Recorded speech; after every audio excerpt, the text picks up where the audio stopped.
Neste vídeo vamos falar sobre um ponto da Rua 1º de Março que já foi chamado de Carceller ou Boulevard Carceller. Esse local ficava entre o Largo do Paço e a Rua do Ouvidor. E este nome vem de uma confeitaria que ali existiu que se chamava Carceller. Ou seja, ela também portava um segundo nome, mas era conhecida realmente como e citada como Carceller. Machado de Assis citou esta confeitaria em Memorial de Aires de 1888 e em um conto Antes que Cases. Mas certamente os conhecedores da obra do Bruxo das Letras provavelmente podem citar aí outros trabalhos onde ele citou também essa confeitaria. Esta confeitaria Carceller foi muito famosa e o nome vinha de seu proprietário, José Tomás Carceller. Na literatura de Machado, Carceller era o local ideal para se tomar um sorvete, café ou chá. Era tanta a fama desta confeitaria na vida da cidade que o trecho de rua em frente à mesma acabou sendo conhecido como Boulevard Carceller. Era dali que partiam as carruagens que ligavam o Largo do Machado, ou seja, uma linha que ia para o Largo do Machado. E também este era um dos locais prediletos do imaginário machadiano, né, do Machado de Assis. Esta confeitaria foi fundada em 1824, originalmente na Rua do Ouvidor, que faz esquina também com a 1º de Março. Em 1847 foi mudada para a Rua Direita, depois chamada de 1º de Março. Rua esta sobre a qual estamos falando também. Então, aqui vemos as gôndolas que na época eram os ônibus que existiam na cidade. Eram puxados por tração animal, geralmente por 4 cavalos, e a entrada era por trás, como dá pra gente ver aí.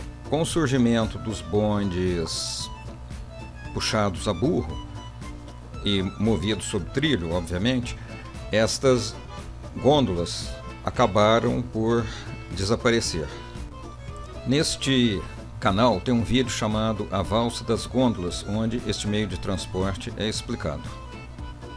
E agora vamos ver este trecho da 1º de Março, então chamado de Boulevard Carceller, no auge dos bondes e também dos tilburys. É o abrasileiramento do nome deste tipo de veículo inglês. Eram os táxis da época. Ou seja, o transporte coletivo, os bondes, e o tilbury seria uma espécie de um fusquinha. O cocheiro que conduzia o tilbury sentava em um dos lados do banco e o passageiro do outro, ou seja, era um táxi para uma pessoa somente, não era para casal. E na literatura de Machado de Assis isso é muito citado, tá bom? Eu vou colocar uns textos aí na tela enquanto a gente está dando uma olhada para ver as citações. Esses tilburys, eles desapareceram no início do século XX. Algo interessante aqui, o Machado de Assis, em um texto, ele diz o tilbury anterior aos dois. Quando ele diz aos dois, seriam 2 meios de transporte que sumiram, provavelmente a gôndola e algum outro aí, não me lembro. Promete ir à destruição da cidade. Isso são palavras dele escritas, né?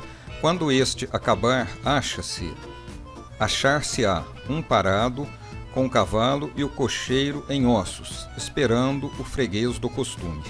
Bom, mas os tilburys não sobreviveram à era do automóvel.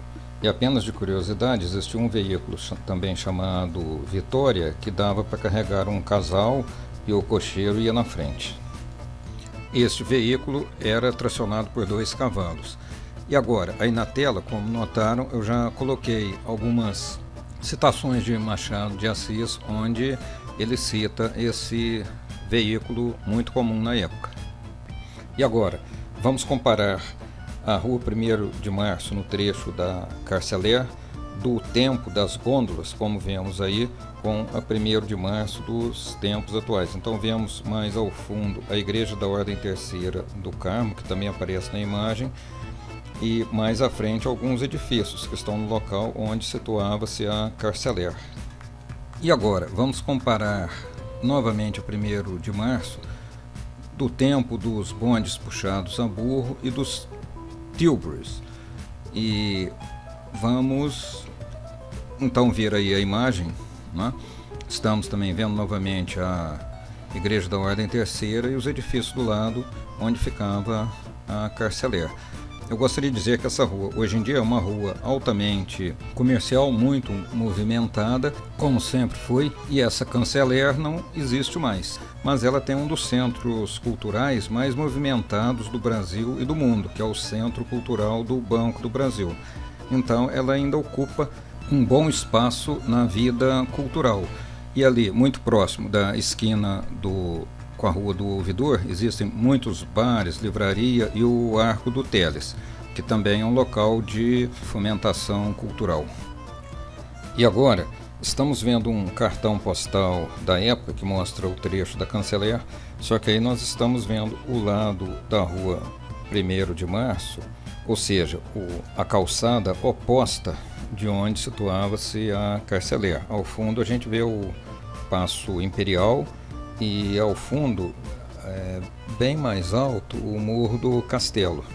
Como curiosidade, também deve-se saber que neste trecho da Carceller existiu também um certo hotel, o Globo, que foi aberto em 1875. Era o preferido por políticos e escritores.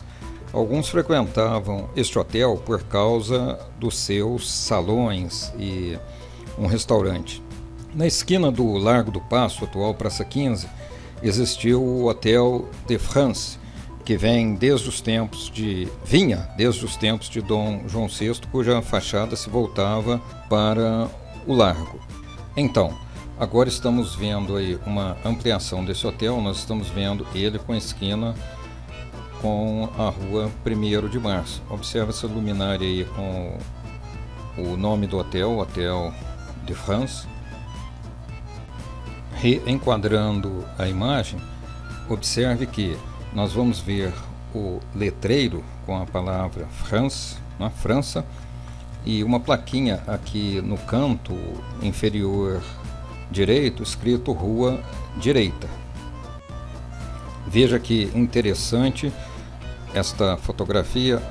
Então, na parte superior, uma sacada ou terraço do hotel coberto, vemos uma relojaria embaixo com alguns dizeres câmbio, provavelmente eles trocavam moeda estrangeira também.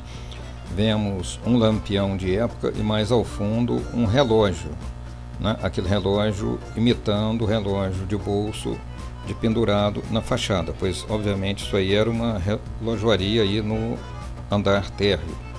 Parte do andar térreo era ocupado por uma relojaria e lojas.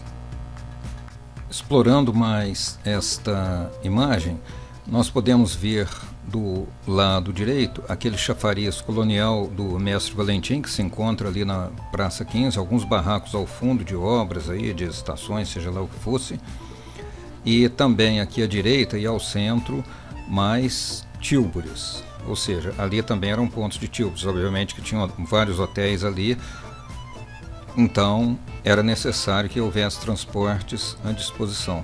Do outro lado do Largo do Paço, lado direito, nós não estamos vendo nesta imagem, existiu o famosíssimo Hotel Farroux, que também foi citado por Machado de Assis, mas nessa época o Hotel Farroux já se encontrava em decadência. Existe um vídeo nesse canal contando a história do Hotel Farroux, que foi um marco na hotelaria brasileira. E agora vamos dar uma repassagem nesta imagem, descrevendo os seus detalhes rapidamente, tendo aí também uma citação do Machado de Assis em texto, onde a Carceller é mencionada em um conto. Então, basta dar uma paradinha aí para ler. Então vamos lá observar os detalhes desta imagem. Aqui nós vemos as gôndolas sobre as quais nós já falamos. Aqui o edifício da Carceller, onde estou mostrando com o mouse. Observe aqui que na rua havia um aguadeiro, aqui outro aguadeiro, ou seja, uma carrocinha que puxava água com um barril para vender, né? Ou em alguns casos até para levar sob encomenda. Vemos aqui os lampiões e iluminação de época. Veja este detalhe aqui que interessante. Eu já disse a respeito dele, era um passadiço que foi construído no tempo de Dom João VI, ligando o Paço Imperial ao Convento do Carmo, pois todas essas construções aqui foram ocupadas pela corte quando chegaram ao Brasil. Essa aqui é a igreja da Ordem Terceira. Aqui, onde eu estou apontando, fica o Beco dos Barbeiros. Aqui a igreja de Nossa Senhora do Carmo, antiga Sé. Na época ela ainda não possuía uma torre enorme que foi construída aqui. Essa aqui é a igreja de São José, tem um vídeo neste canal sobre essa igreja.